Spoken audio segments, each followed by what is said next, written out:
mungkin mereka adalah keturunan Nabi, silahkan tes DNA. Siapa yang bisa memungkiri tes DNA ini? Mengapa kemudian Kiai Imad dan ulama-ulama yang lain menganjurkan tes DNA? Ini bagian dari berbaik sangka dengan kelompok-kelompok tersebut yang mengaku-ngaku sebagai dzurriyyat Nabi. Kita masih ingin berbaik sangka. Kalau ada pernyataan dari orang-orang yang membenci Kiai Haji Imadul Utsman bahwa Kiai Imad itu bukan ahli nasab, bukan pakar nasab. Ya, kalau menurut saya pakar nasab atau bukan, tapi yang jelas beliau ini adalah ulama.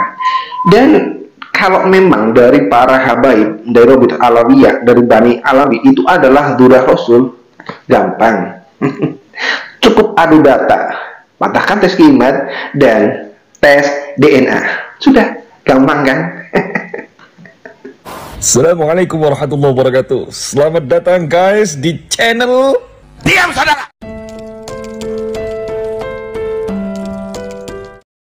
Assalamualaikum warahmatullahi wabarakatuh. Ada yang membuat pernyataan yang kemudian juga dinyatakan kepada saya. Ia menyebutkan bahwasanya Kiai Haji Imaduddin Utsman Al-Bantani bukan pakar nasab. Dia minta tanggapan saya.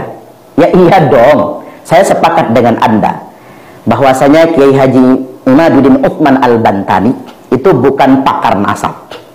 Beliau adalah seorang ulama yang coba mempertanyakan. Ada sekelompok orang yang mengaku-ngaku bahwasanya mereka merupakan ahlul bait, mengaku-ngaku bahwasanya mereka adalah dzurriyyat Nabi.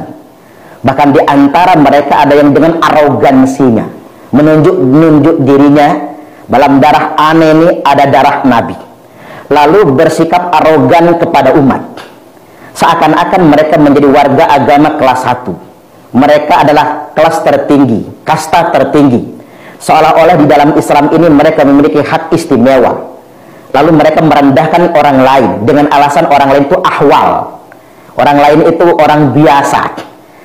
Hal-hal yang bersifat sangat kontradiktif dengan akhlak Rasulullah Sallallahu Alaihi Wasallam. Maka sebagai seorang ulama, Kiai Imad memiliki integritas terhadap keilmuan. Jadi wajar ketika beliau mempertanyakan, ini kelompok-kelompok yang ngaku-ngaku ini, tapi akhlaknya nggak benar ini, benarkah mereka itu semua adalah cucu Rasulullah Sallallahu Alaihi Wasallam? Kita sebagai umat Nabi, semua umat Islam yang ada seantero dunia internasional ini jadi bertanya-tanya, pantaskah mereka-mereka itu mengaku sebagai dzurriyyat Rasulullah Sallallahu Alaihi Wasallam? Kalau mesti kita akui, mengapa kita dihadapkan dengan akhlak yang sebaliknya, perangai buruk yang tidak sejalan dengan akhlak Rasulullah Sallallahu Alaihi Wasallam? Maka sebagai sebuah sikap ilmiah, bukan sebagai sikap emosional, maka Kiai Imad coba mempertanyakan itu semua. Beliau kemudian meneliti berdasarkan catatan kitab nasab. Ternyata Ubaidillah yang diklaim tersebut sebagai datuk mereka, Ubaidillah bin Ahmad Al-Muhajir, sama sekali tidak tercatat di masa-masa awal sebagai anaknya atau putranya Imam Ahmad. Tiba-tiba nama Ubaidillah ini muncul di abad ke-10 Hijriah. Coba bayangkan, sadarlah kepada kaum muslimin yang ada di Indonesia. Ayo kita melek, ayo kita dengarkan. Mengapa Ubaidillah bin Ahmad nama itu baru muncul di pohon nasab pada abad ke-10 Hijriah?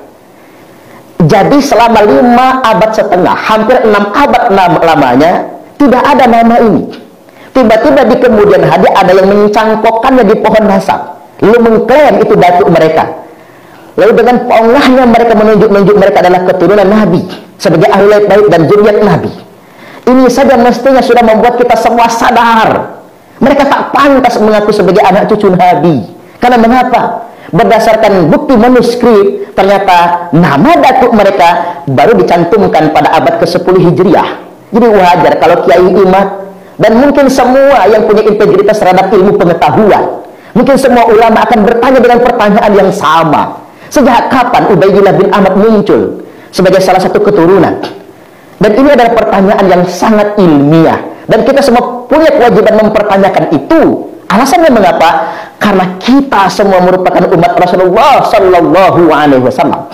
Kemudian yang kedua, kalaupun tidak bisa membuktikan berdasarkan catatan pohon nasab, kita masih berbaik sangka. Oke, kalaupun memang mungkin Mereka adalah keturunan Nabi. Silahkan tes DNA. Siapa yang bisa memungkiri tes DNA ini? Mengapa kemudian Kiai Imad dan ulama-ulama yang lain menganjurkan tes DNA? Ini bagian dari berbaik sangka dengan kelompok-kelompok tersebut yang mengaku-ngaku sebagai dzurriyyat Nabi.